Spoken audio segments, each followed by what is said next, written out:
Meningkatnya kesadaran masyarakat dalam menjaga lingkungan sekitar telah menjadikan tren gaya hidup ramah lingkungan semakin digemari dan sudah merambah ke berbagai usaha. Salah satunya adalah usaha batik ekoprint. Sesuai dengan namanya, batik ini dibuat dan dicetak dengan menggunakan bahan-bahan yang ada dalam sekitar, yang kemudian nantinya akan digunakan sebagai pewarna dan pola pembuat motif pada kain.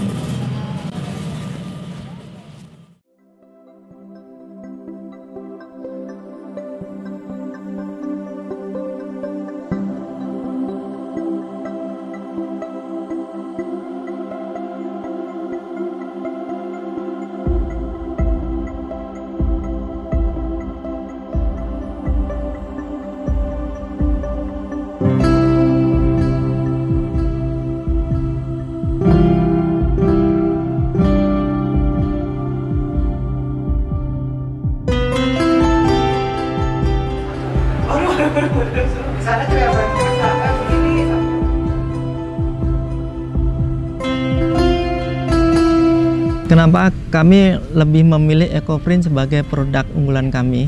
Karena ekoprint itu sendiri dari segi prosesnya lebih mudah, kemudian pangsa pasarnya lebih luas, dan berikutnya lebih ramah lingkungan. Itu yang membuat kami lebih suka mengerjakan ekoprint sebagai ciri khas daripada kami dan Rajek.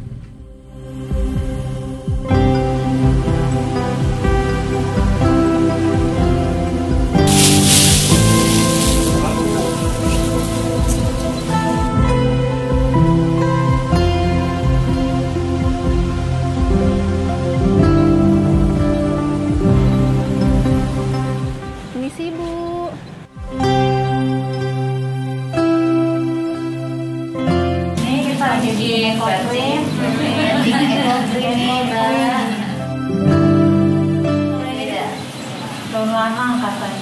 Apa? Lanang.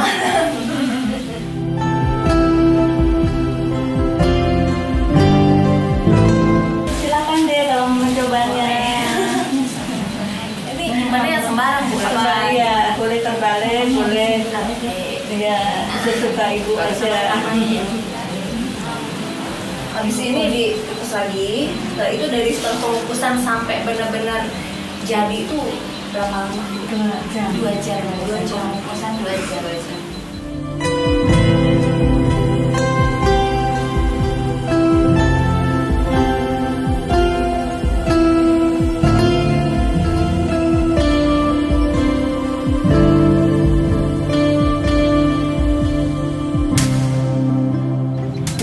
Kalau tadi kita sudah melihat proses pembuatan batik ekoprint ini, sekarang kita coba lihat yuk ke galerinya.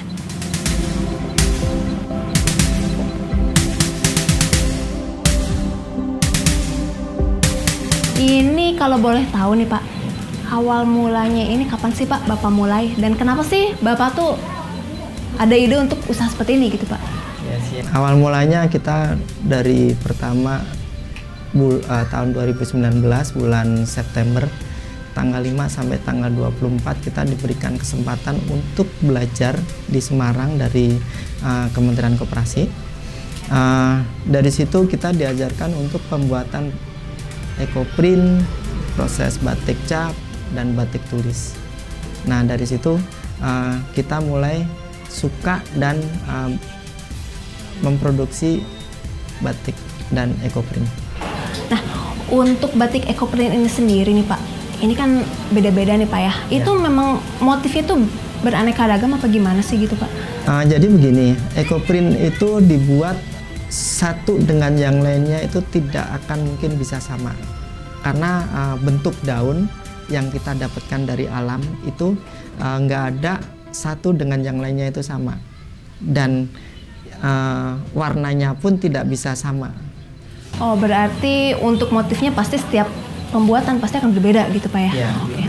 Apa sih Pak cara Bapak memasarkan produk Bapak ini tuh seperti apa sih Pak? Pertama cara mensiasatinya kita mulai dari mengajarkan batik ekoprint ini ke anak-anak sekolah ya, usia anak-anak sekolah dari SD, SMP, SMA dan bahkan sampai ke perguruan tinggi. Dari situ kita memancing mereka untuk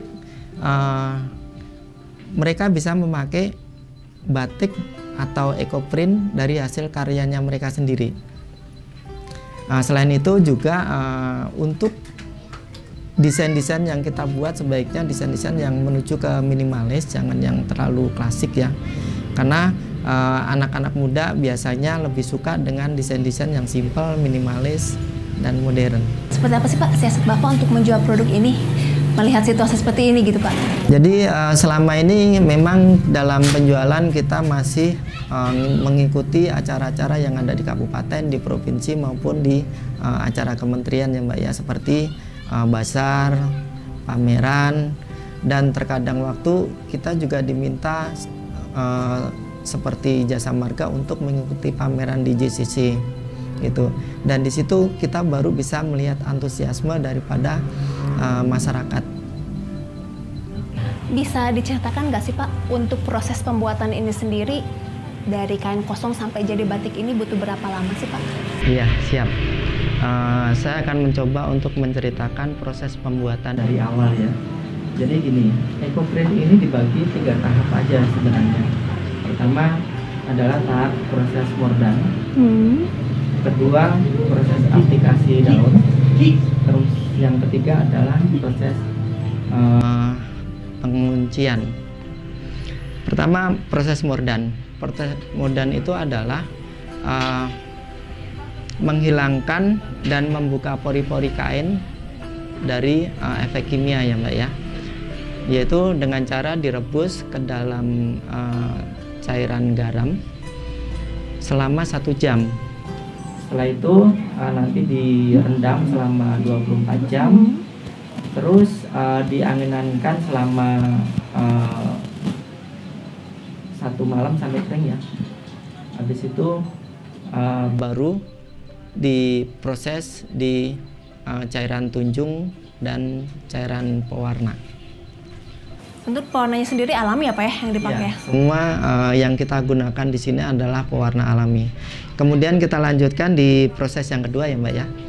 Proses yang kedua di sini adalah proses aplikasi. Tadi Mbaknya sudah melihat langsung ya bagaimana caranya mengaplikasi daun ke dalam kain gitu. Di situ setelah daun ditempelkan di kain, kemudian digulung, kemudian diikat rapat, baru dimasukkan, dikukus ke dalam kukusan selama 2 jam Mbak. Waktunya cukup lama ya. Itu tujuannya adalah untuk merekatkan efek daun ke dalam kain di situ.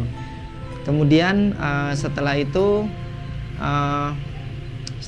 dibuka, baru kita setelah kita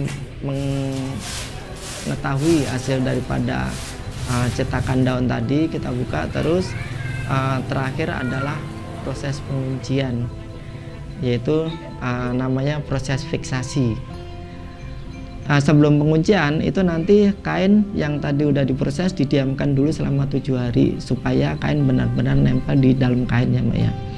Baru proses penguncian atau fiksasi dengan kalau kita pengen menghasilkan warna yang terang bisa dengan tawas. Kalau pengen menghasilkan warna yang sedang bisa dengan kapur, air kapur ya. Dan yang ketiga, ketika kita pengen menghasilkan warna yang gelap baru dengan tunjung. Itu Mbak proses pembuatan ekoprint.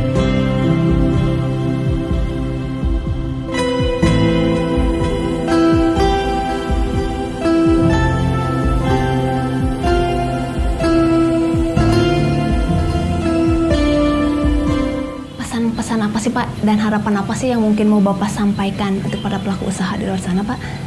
Saya berharap untuk teman-teman pelaku usaha yang bergerak di bidang batik maupun ekoprint, jangan pernah patah semangat untuk selalu berkarya dan membuat ekoprint, dan usahakan selalu berinovasi ke sesuatu yang baru, karena di situ nanti yang akan menceritakan hasil karya Bapak atau Ibu atau teman-teman pelaku UKM. Kemudian saya juga berharap atau berpesan kepada pemerintah setempat, khususnya Kecamatan Racik ini juga ya. Saya berharap ke depan karena saya ada misi, benar-benar misi dari hati, ingin mengembangkan batik ekoprint ini ke seluruh masyarakat yang ada di Kecamatan Rajab. Makanya dari itu, ketika memang ada dana yang bisa disalurkan untuk untuk mengabdikan sumber daya manusianya ke masyarakat awam, ayo kita bekerja sama, kita membuat sesuatu terobosan yang menjadi